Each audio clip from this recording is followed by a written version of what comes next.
You're watching TVC Breakfast. A day after violent clashes between members of the Islamic Movement of Nigeria and security forces in Abuja that left several injured and about 40 sect members arrested, Shiite members again took to the streets to demand the release of their leader, Ibrahim El-Zakzaky. But Wednesday's protest was a non-violent one, though it caused a traffic snarl around the Maitama district of Abuja. Meanwhile, the House of Representatives has urged the federal government to release the detained leader of the Islamic Movement of Nigeria, Ibrahim El-Zakzaky, in line with court rulings. It also calls for compensation for security officers injured during the invasion of the National Assembly.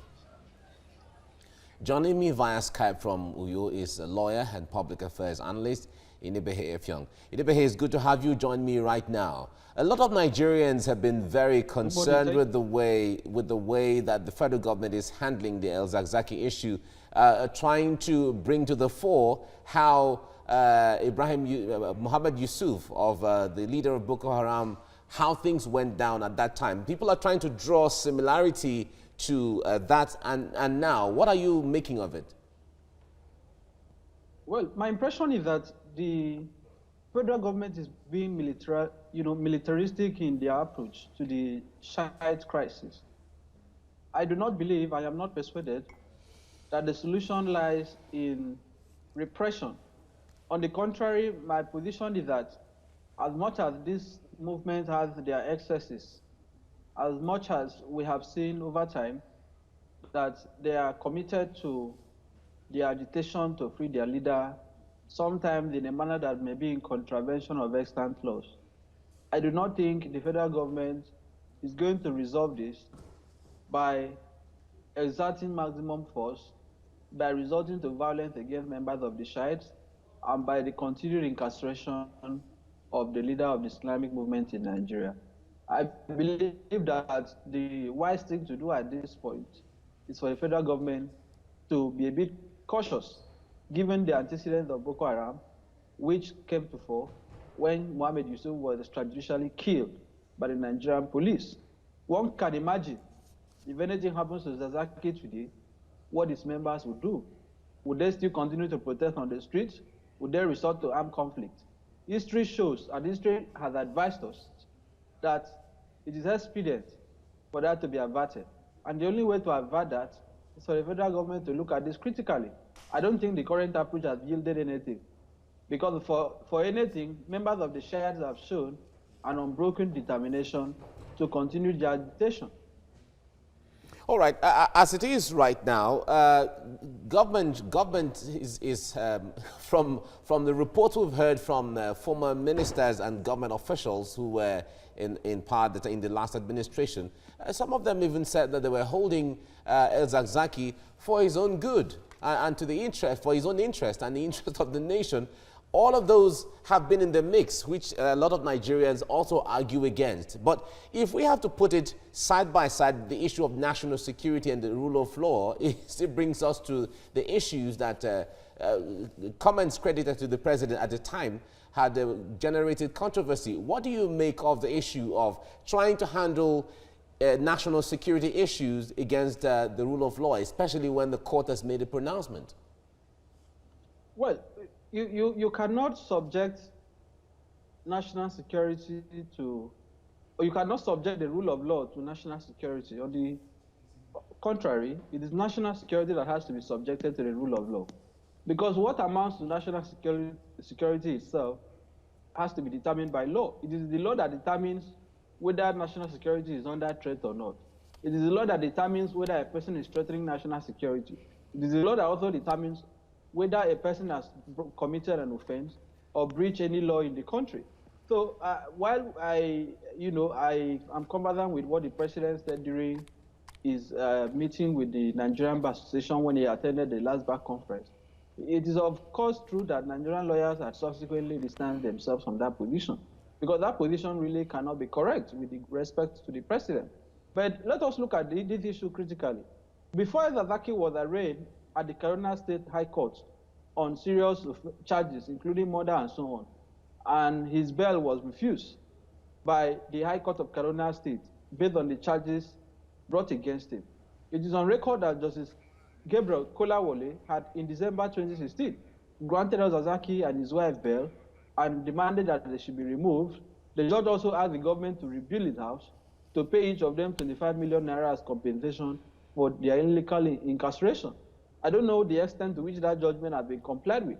So even when the High Court of Kaduna State subsequently denied him bail, him having been arraigned, the fact that the government had earlier detained him illegally gives credence to the agitation of the members of the Islamic movement in Nigeria. I agree that these people have some excesses. I agree that Nigeria should not be drawn into the Shiite-Sunni conflict between Iran and Saudi Arabia. But on the other hand, we have to look at the justice of this case.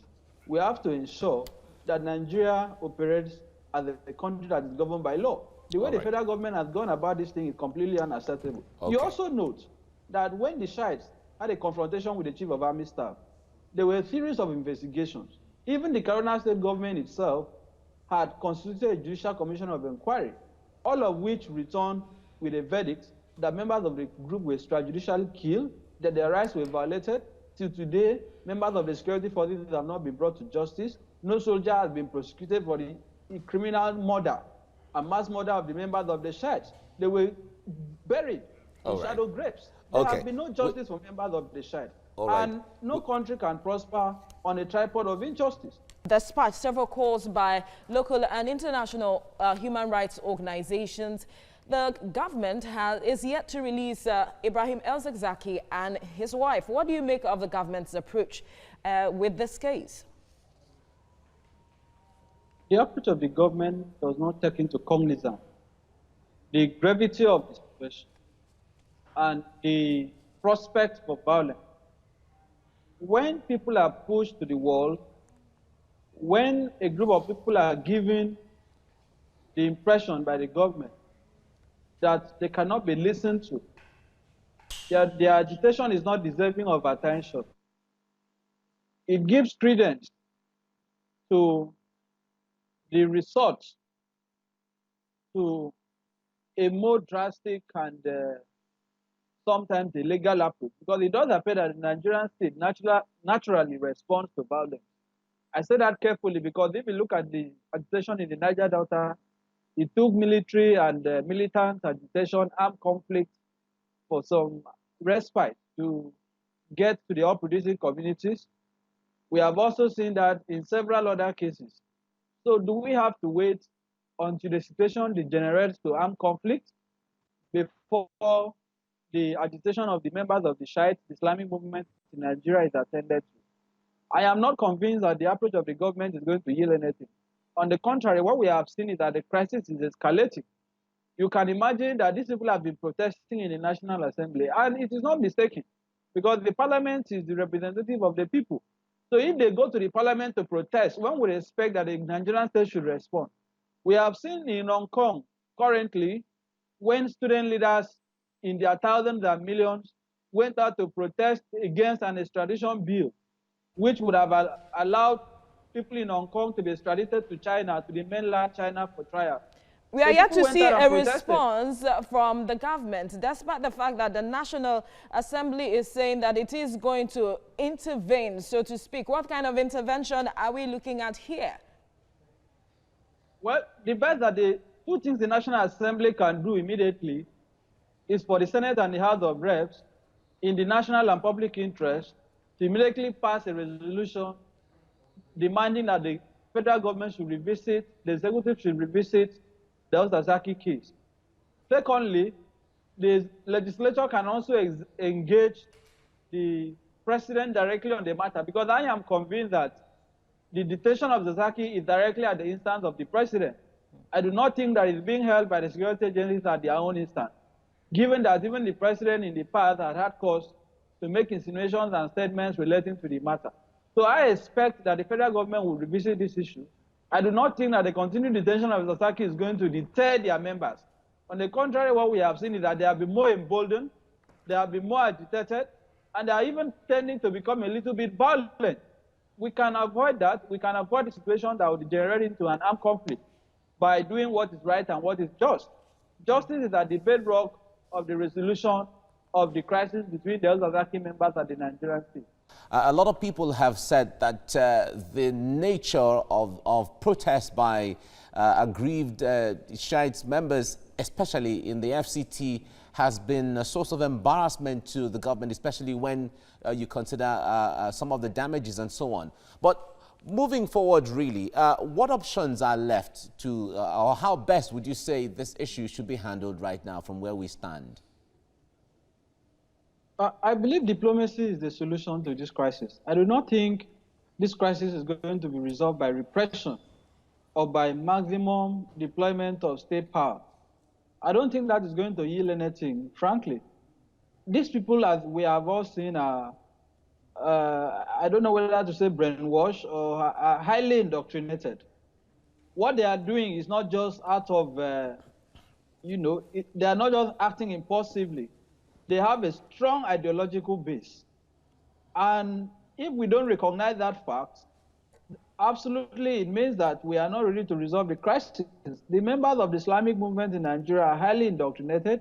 They have a strong ideology which precipitates their actions. So if the government understands this fact, the government must then look for a way to resolve it through dialogue and diplomacy. The starting point is for the government to find a way to secure the release of El-Zakzaky, even if it is a conditional release. He can be given a conditional release, he can be given time, his movement can be restricted, but he should be released. There is no way the government can continue to keep him in the custody of the State Security Service and expect the members to stop protesting.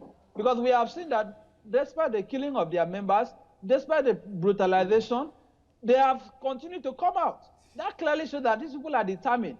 And the best way to have that resolved is to engage them in a dialogue. So I am further calling on the federal government and the Kaduna state government to take steps to secure the immediate release of El-Zakzaky.